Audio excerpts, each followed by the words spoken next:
Hi,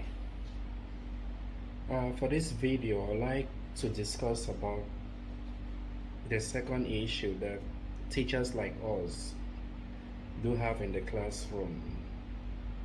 What exactly can you do when your students are not responding to a lesson, when they are damn quiet and the whole environment is absolutely silent, like you can't get the students to speak? What exactly do you do? That's what I want to elaborate on.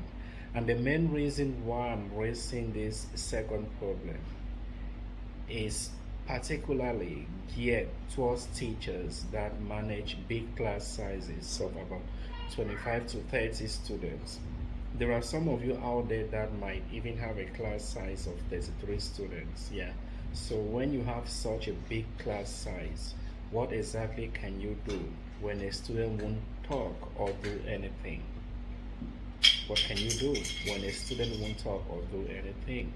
So that's what I want to elaborate on based on my experience and based on the readings and what I've learned in school all this while.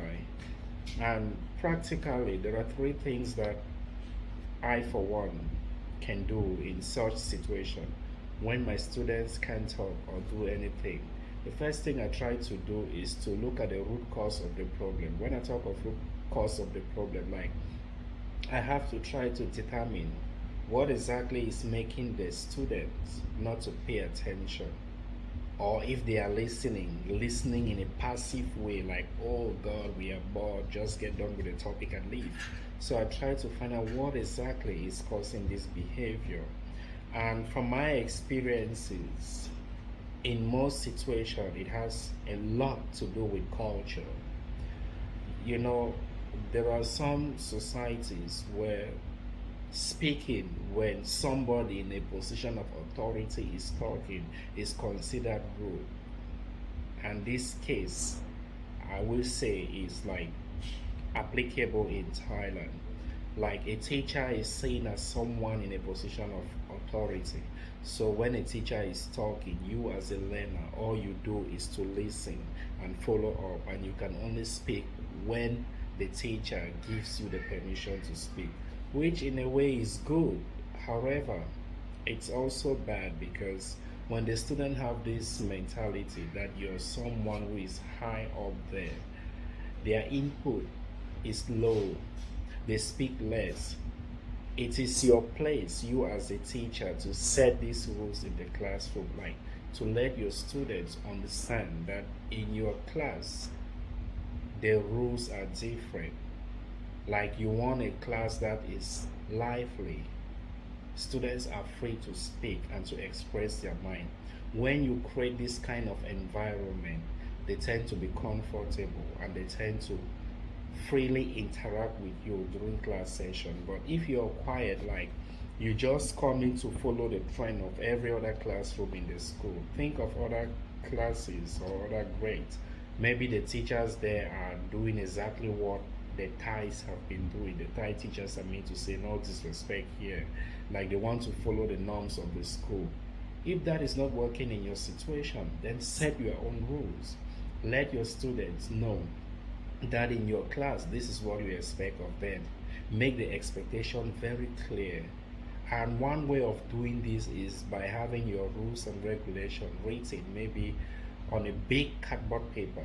Have it on the wall every day. When your students come into the classroom, they see that, they read it, they tend to see it, it stays in the mind, and they understand exactly what is required of them while your classes is going on.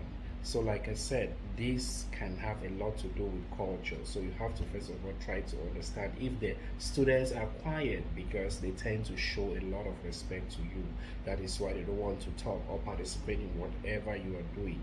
So when you tend to understand this, you create a different atmosphere, that of which is more relaxed and free for everybody to communicate with you.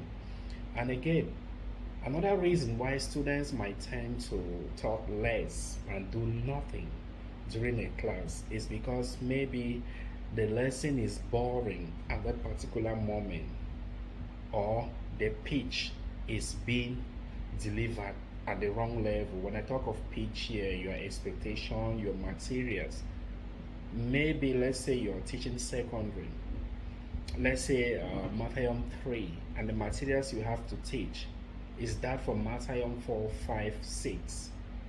At this point, the materials is way above the level of Mathayom 3. Therefore, it's above their level. They know nothing. They wouldn't want to follow up. This will cause silence in the classroom. But in a case where it's boring, let's say you're teaching materials that are meant for Mathayom 1 to Mathayom 3 students. These students, they already know these materials because it's way beyond the level, and they get to do the exercises as quick as possible. So when they are done with that, they have nothing else to do. They become bored, and because of this, they are forced to engage in discussion in their first language, which is Thai. By so doing, disrupting your classroom. So there is this breach of communication. Therefore, you might want to check into your lesson exactly how you plan out things. Make sure it's for the right level. And the third aspect that you have to take into consideration is timing. Your timing of the lesson. Is it a continuation of the previous lesson that you taught? Or is it a new lesson entirely? You have to decide when to do that, because usually if you look at the structure of a good lesson plan, whatever you teach should be a follow-up. Otherwise, if you introduce a new topic, then it should be absolutely new and has nothing to do with the previous topic that you taught. So you have to understand this. If it's a new topic, you prepare the mind of the students. They know that they are coming to the classroom to receive a new topic or to start a new topic. If it's follow-up of what they did the previous day or previous days with you, you have to let the students know. When they are prepared, it means their mind is also prepared. Psychologically, they are ready to learn and follow up on whatever thing you are doing. So basically, these are the three things that I will first of all want to look at as a teacher in the classroom. There are many other things that you can look at. I mean, we are all unique in our own ways, and we all have different approaches when it comes to teaching. So maybe there are other things that you tend to do. And mind you, these points that I've mentioned varies because there are different group of learners. It might work for my group. Probably it might not work for your group. So you have to take into consideration the group of learners that you have here. And age also matters. Are they teenagers, adult, or kids? However, classroom rules and approach most often are universal. So like I said, the first thing you might want to look at cultural aspect here. What is causing the silence in the classroom? Is it respect for your authority because you are in a position of authority as a teacher? You try to look at that and see how you can solve that. Or is it because the topic you're giving at that moment, you're delivering at that moment is boring? Maybe the students don't like that, or it's way above their level, or it's below their level. You have to understand that and try to see how you handle that.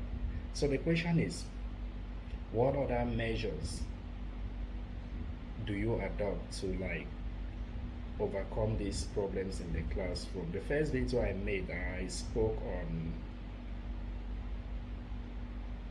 the first video I made mention of classroom management and how to compose yourself on stage fright. And this one I'm making reference to total silence in the classroom. How do you get to manage that? And I've mentioned 3 points. Culture, differences in culture might be a case here. Next, your timing. The time that you're delivering that lesson, is it appropriate? And the last aspect is the level.